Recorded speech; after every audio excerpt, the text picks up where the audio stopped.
Advocate Anuj K. Agrawal is a legal luminary. He's a pioneer in cyber law, shaping law enforcement minds. Today, he has joined us to have an insightful conversation on cyber crimes and AI literacy. A very warm welcome, sir. And my first question to you would be, is AI becoming a key tool for cyber criminals today? Yes, it's a very good question you have put up. Artificial intelligence is now helping cyber criminals in their nefarious activities because it becomes very easy for them to plan newer things very quickly. By the time people understand their old methodologies, AI can help them devise their new methodologies, which people may not be even aware, and technically it becomes very easy, very cheap and very quick to spread all these criminal activities across the globe using AI. So yes. Okay. So, digital literacy has been there forever, but do you think there's a specific need of AI literacy, specifically with generative AI coming into the picture? Digital literacy is the beginning, that you are trying to make people aware that what that digital is all about, how things can be done using computers, how things can be done using mobile phones. But that is something we can say primitive knowledge. AI is something very, very advanced, where the human actions can be very easily mimicked, completely cloned, completely copied, and in very unimaginable ways for a human being to understand. So, understanding how the AI works and how the digital works are two very, very different things. Yes, you need to have people digitally literate to understand AI because that is the foundation stone. But just because somebody is digitally literate will also understand the implications of AI or the how AI works is very, very different. So yes, AI literacy is very, very important, and now everybody has to go and understand, because even in the basic apps which we are using, say Facebook, say any other social media apps, AI is now inbuilt. So one has to understand, even in our homes, our appliances, television, fridge, washing machine, AI is inbuilt. So AI literacy is very important. And I mean, you must come across so many examples where probably due to AI illiteracy, many people fall prey to such cyber crimes and things that are happening. So, any example that you would want to share with our audience?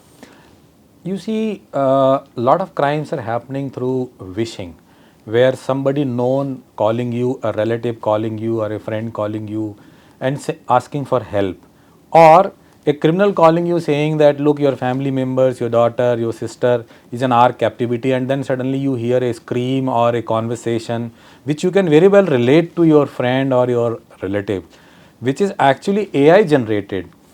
People are not able to understand or believe that it is possible, and they will say, we have never given this kind of a sample to a criminal. No, they are picking it from social media or any of your post anywhere in the digital world, and then AI is just getting a fraction or a second of your photo, video or a voice, can create an entire video out of it, or an entire, which is also called deepfake, as you say. So wishing it is being used, and there are, of course, there are so many other ways and means by which AI is being used for the benefit of the cyber criminals. So everybody need to understand that AI is very risky, and using AI, the cyber criminals can mimic attacks, create attacks for individuals as well as the corporates. Right. So, but now everyone is interacting with AI powered tools, bots. There are so many other applications that are out there. So, what are the biggest don'ts that users should follow? See, one should always keep in mind that until unless it is very much required and safe, one should not share the personal data. For example, your PAN card, for example, your Aadhaar card data. Now, one must understand why. If you look at your bank accounts which are coming on your email, the typical password is your name and your date of birth or your PAN number. So if you are sharing your PAN card to somebody, you are sharing your PAN number, you are sharing your full name, your father's name or spouse name, and of course your date of birth. All these are typically the combination of a standard password which you get when you get your bank account. So these are the documents you must not be sharing using any kind of a platform, including the AI chatbots, until and unless you are sure that you are talking to a chatbot which is very well controlled, the data is safe. For example, your banks. Otherwise, no. Okay. And I mean, AI is both a boon and bane. So we have talked about the bane, but if we talk about the boon part, I asked you about the don'ts first. What are the do's that one should follow? See, AI is definitely a very, very useful tool. And if you see, if I look at a very personal level, one's life, now it becomes very easy. You can simply program your washing machine while you are on the work or you are sleeping. The rest of the work is done by your machine. You can even operate your refrigerator or oven in your home from a remote using AI. So these are some of the very basic functions. Then if you look at the medicine or in the studies, the AI can really map the child, its complete background, mental makeup, and then prepare a course and run a course according to the children's mental ability. Yes. Everybody has its own way of learning. So AI tool, AI assisted, AI enabled learning can make a person feel very comfortable in the learning. Everybody learns, but somebody finds it very hard, while others may find it easy. It is not that those who are finding it hard will not succeed. They succeed. But AI can create a program by itself which will make everybody learn easily. Similarly, on the health front, a lot of people are underprivileged living in different areas, remote areas. AI can prepare the health programs or can do even a remote surgery or a remote treatment. So, I mean, there are so many advantages of AI, and fundamentally, AI is a good tool Right. for sure. And you've always spoken about the importance of human judgment in the digital safety part. So, how can individuals be the human in loop to guide communities to be safe and stay safe, basically? देखिए, मनुष्य की जो सबसे बड़ी विशेषता है वो है उसका विवेक। जो एआई में डालने की कोशिश तो करी जा रही है, we are trying to make AI as intelligent और as thoughtful as a human being, but something which is yet not been achieved.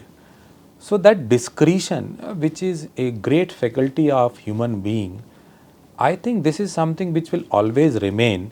And while making any kind of a judgment on anything, personal, professional, family, social, national, that discretion will always remain a human quality. Yes, assisted by AI, it gets power. So you get power discretion using AI.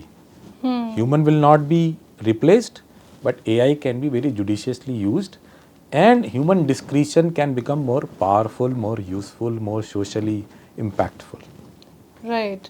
But when we talk about AI powered cybercrime, say digital arrest or anything else, where do you think the onus lies? Is it the tech that is responsible? Is it the government whose laws are still not reflecting the needs of the users? Is it actually the individuals who are making that mistake of being vulnerable and getting into that crime part? So who do you think the onus lies on? I think this question should be answered by the AI itself because it's a difficult one. See, the onus lies on everyone. The government is doing a lot of publicity, making people aware about, say, digital arrest scams, and it is now there on the every phone call, but still people are not listening to it or not understanding the implication. Yes, the tools itself or the technology itself is being used by the humans, so there is no fault of the technology. We have a nuclear power which is very, very good for generating electricity, but it can be misused by having an atomic bomb. So the technology itself is not bad. Its usage is bad, which is in the hands of the humans, in the hands of the criminals. And of course, it is the responsibility of the government and its agencies to ensure that citizens remain safe and criminals remain behind bar.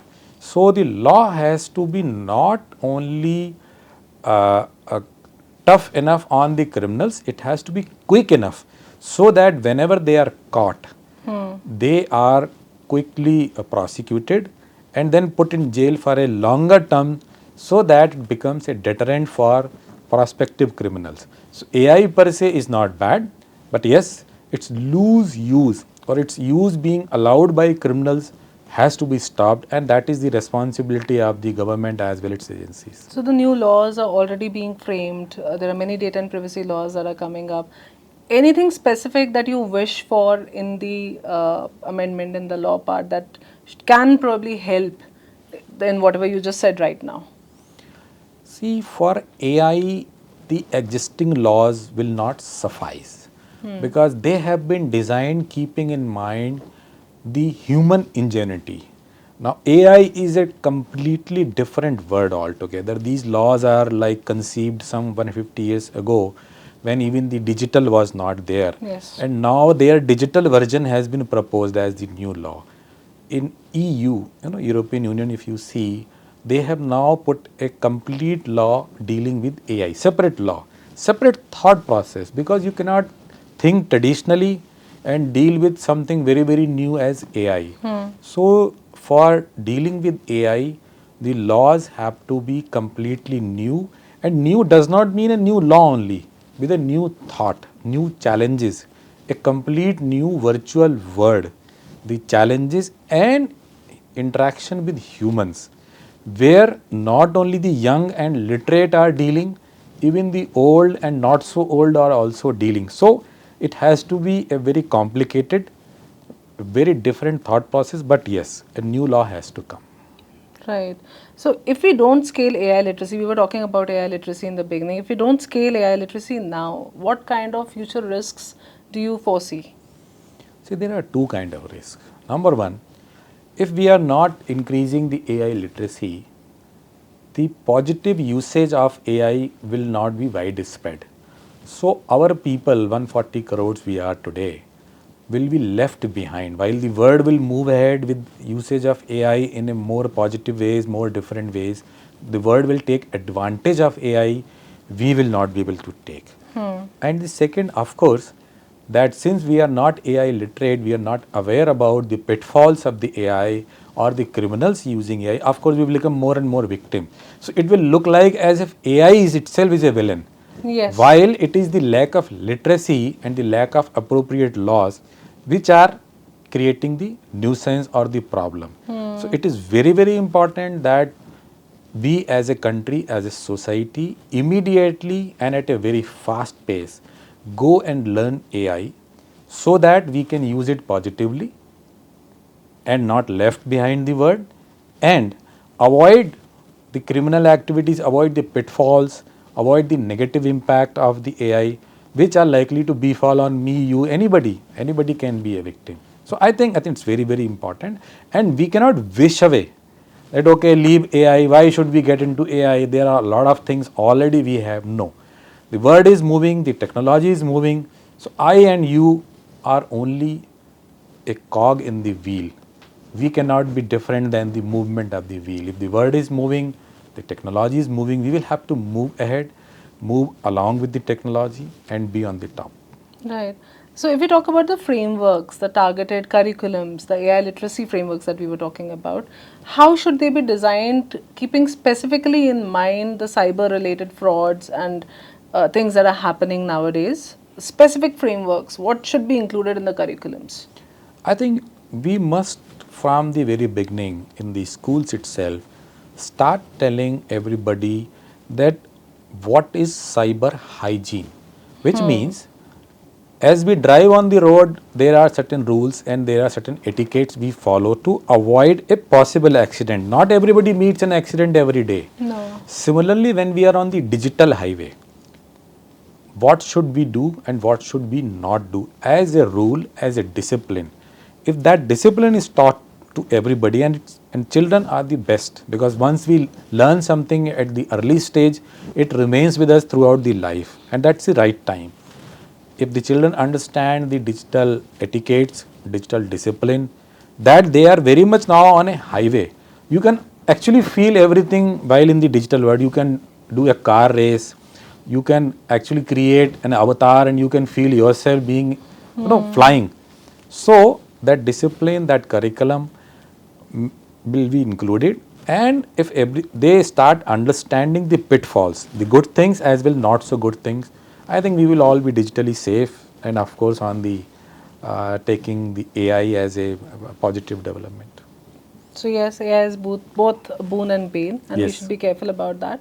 So my next question would be: do you believe AI-driven misinformation and cyber frauds are less about tech but more about human psychology? Because most of the crimes that happen, there's panic.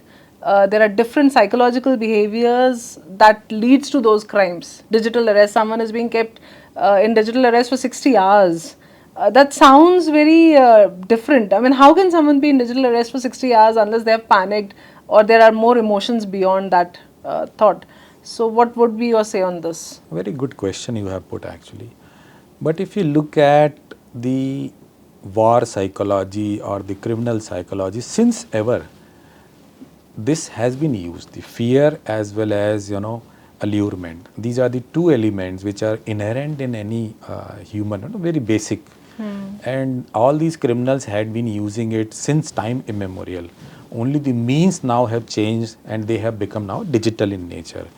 We have heard about thug, we have heard about cheaters, we have heard about criminals. They had been using these methods earlier also.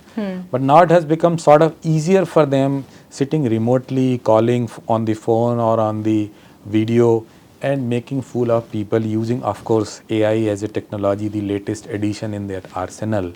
So, yes, we need to be careful, and this is something very, very important for everyone to appreciate, that in days ahead it will become more and more difficult for everyone as it becomes easier to transact, as it becomes easier to move ahead socially, financially, it becomes that much challenging also. Very true. And for our audiences, because we are from Vishvas News, you know that we fact check and verify every content and we receive so many cyber crime related queries. So, any tips or suggestions there for our users, that any tools or any thoughts that should come first before sharing a piece of news or becoming part of any cyber crime? How should people be aware about it? There are very simple tips I can always share. Number one, OTP आपके cyber खजाने की चाबी है. इसको बच्चे की तरह अपने सीने से लगाए रखें, इसको किसी को भी ना दें. आप साइबर सेफ रहेंगे फाइनेंशियली. सोशली फ्री वाले लिंक्स पर शेयर ना करें, आप साइबर सेफ रहेंगे. There is nothing called free in this world. Third, Totally. if you are sharing a news, be little conscious. As if that news is false news, how would you feel? Just because you have got a free opportunity to share something with your friends or anybody on social media, it does not mean you must do it. So you will have to have little restraint in your hand while you are sharing a false news or a false flag. It can destroy somebody's life completely. It will even lead to some kind of a suicide or a death. As if it is happening to you, how would you feel? I think if these three things we keep in our mind and be a little restrained, I think we will be cyber safe and our near and dear ones will always be. Totally. And if you still have any queries, you can always reach out to Vishwas News for any complaints or queries that you have related to cyber frauds or scams that have happened to you. And with that, I would like to conclude this insightful session. Thank you so much, sir, for your important insights. Please stay safe, please be careful. And this was all from me, Devika, in the AI Literacy Bridging the Gap series today. Next week, we'll come up with another topic and with a new guest. Till then, stay safe and be happy.